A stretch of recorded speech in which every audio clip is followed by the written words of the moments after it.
Hey everybody, how you doing? Sunnyvale Reject back with yet another video. And today's video is going to be a little bit different. It is a CD haul. We haven't done a CD haul since like my second or third video. And for those of you who've been keeping up with me and watching my videos, we're on like video 29 or 30, something like that. So that's crazy, right? Time flies. Thank you so much for coming along, for the journey.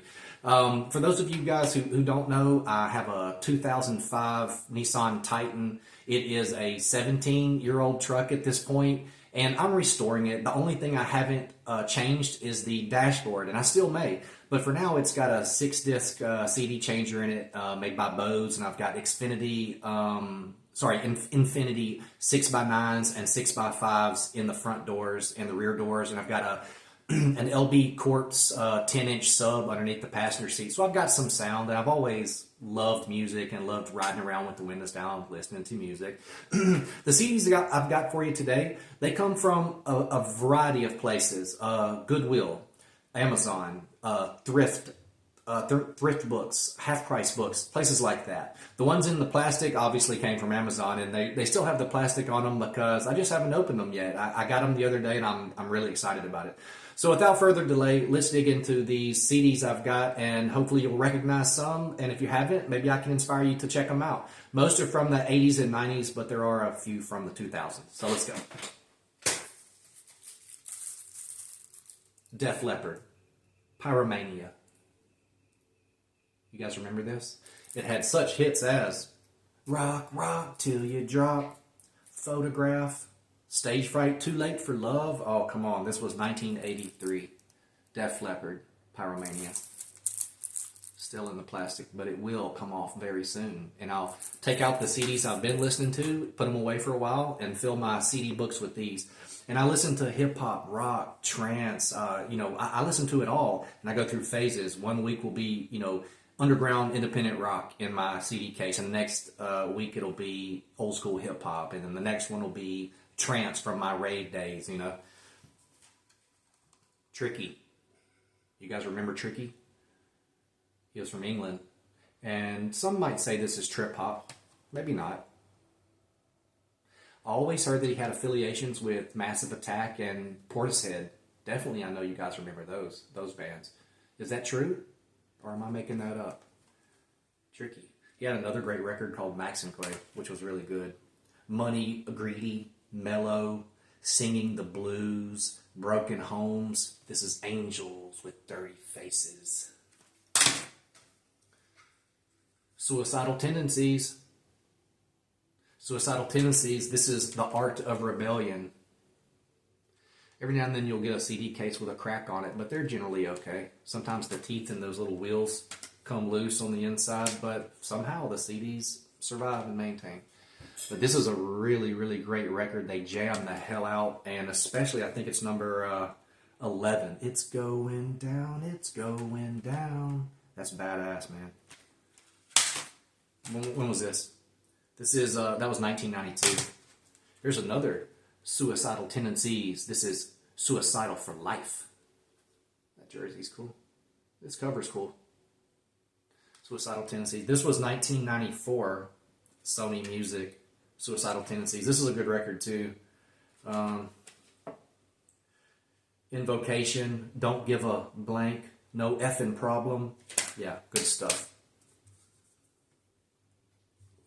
All right.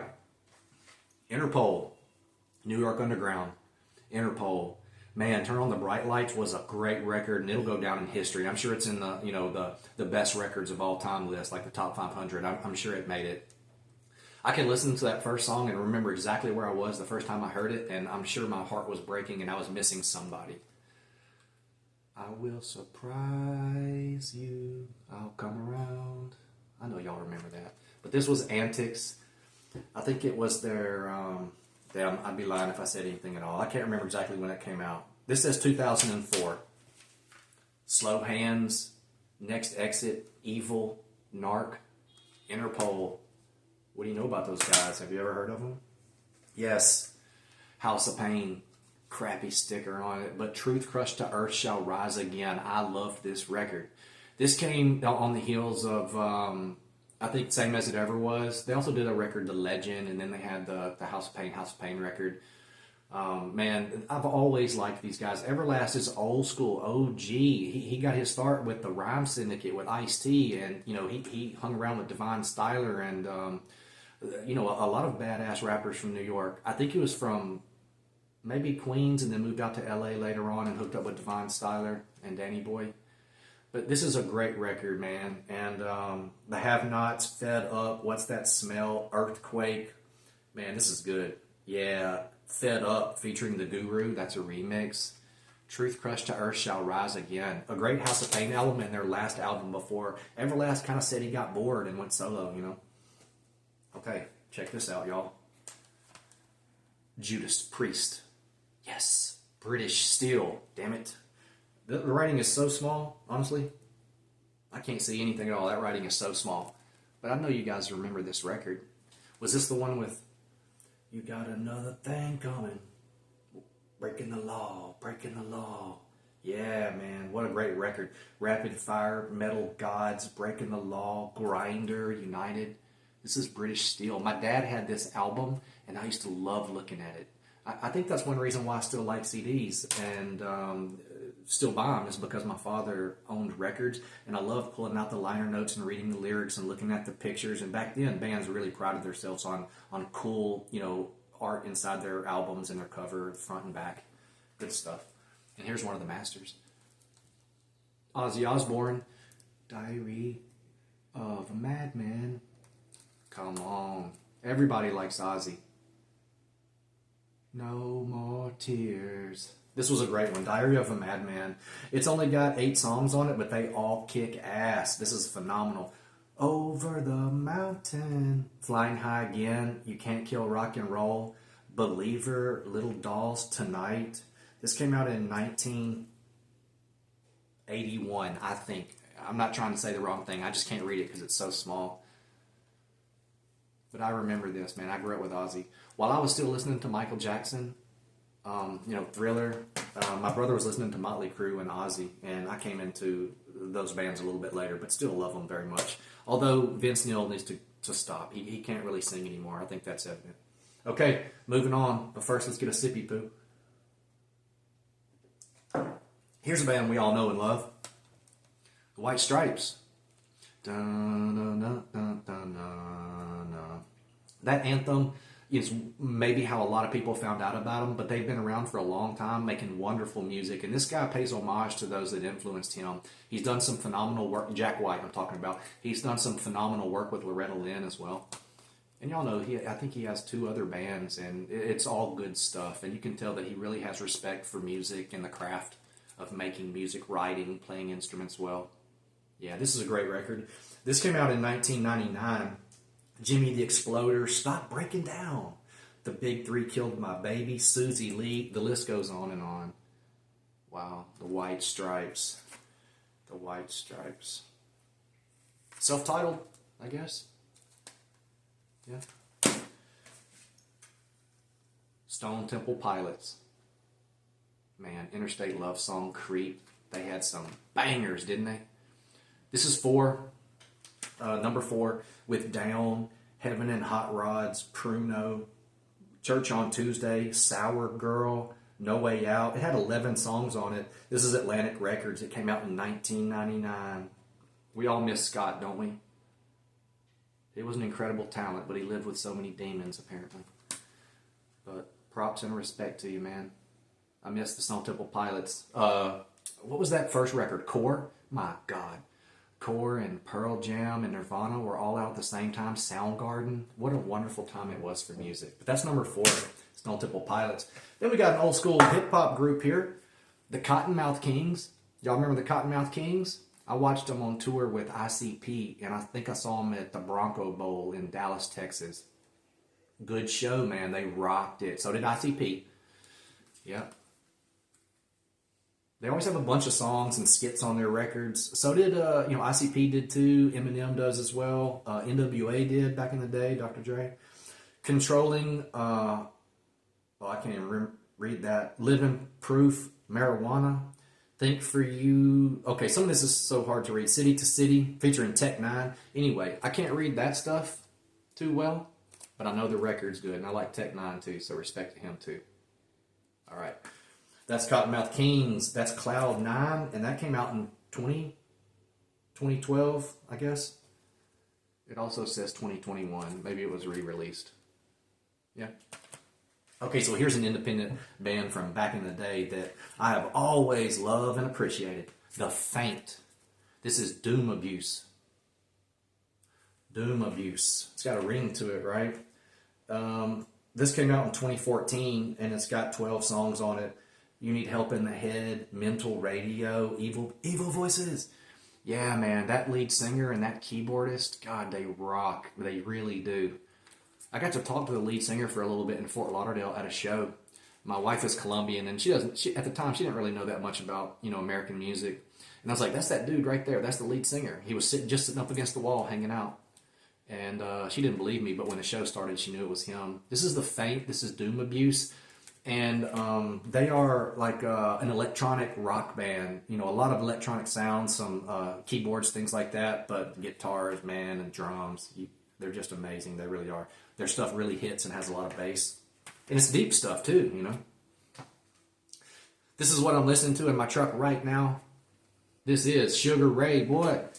Sugar Ray. This was their first record. And this ranges from crazy pop ballads that are real catchy to new metal to some hip-hop.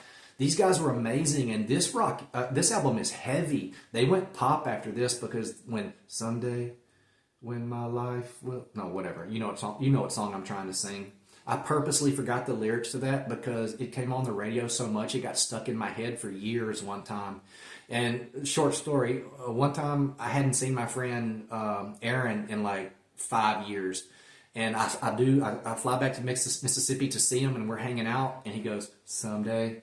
And then the song comes back, and I can't get it out of my head for years. I may have to go to therapy eventually for it. I hated that song, loved this CD, and that cover's hot, y'all. It rocks. They were heavy, and they didn't take themselves too seriously. Really, they were just having fun. Now, these are my two favorite CDs out of my recent haul. These are two CDs that I will probably always own, and definitely they're going to go down as classics. The first one is Marilyn Manson's Coma White, Mechanical Animals. This is a beautiful, beautiful record with deep lyrics and crazy melodies, and the guy's just going the frick off on the keyboard and the guitars, man. I'm no musician. I just know what I like, and sometimes I can explain it, sometimes I can't. But this was everything beautiful and wonderful about the Fragile, and the heaviness of this record reminded me of some of the Downward Spiral. But Marilyn Manson, even though he was produced early on by Trent Reznor, he carved his own path. He's totally different and unique. And unlike folks like Alice Cooper, he's not playing golf on the weekends without the makeup. This guy's always Marilyn Manson, and he's a great artist, writer, musician, and he's acted some too. But this record is one of my favorites. It's the last day on Earth. We'll be together as the planet dies. Yeah, and I don't like the drugs, but the drugs like me. Marilyn Manson, Mechanical Animals. All right, and here we are. The last and final record, and my favorite record of this haul, you know it, Tool, Undertow. Man, what a hell of a record. Sober. Why can't we not be sober? That's senior year of high school. I'm not exactly sure if it came out then, or if it was a year old, or if it was just about to come out, but it was right around that time, and man, did it hit home. Tool. Still out there making great records, and James, Maynard's other band, Perfect Circle's rocking it too, man. A lot of depth, a lot of catchy rock, just riffs and drums and everything you can imagine that's good, and just, man, they do it better than just about anybody else out there. They've been around for a long time. I love this record. It's a really good one. I got to meet Maynard James Keegan, I think that's his name, in Sedona, Arizona. He owned a vineyard there, and it was just by chance. I was really depressed and driving through the mountains like a lame-o, and I came across his vineyard, and I got to sample some wine, and he signed a bottle for me. But About a week later, something terrible happened, and I drank it. Yep, I sure did. I was depressed and looking for a way out.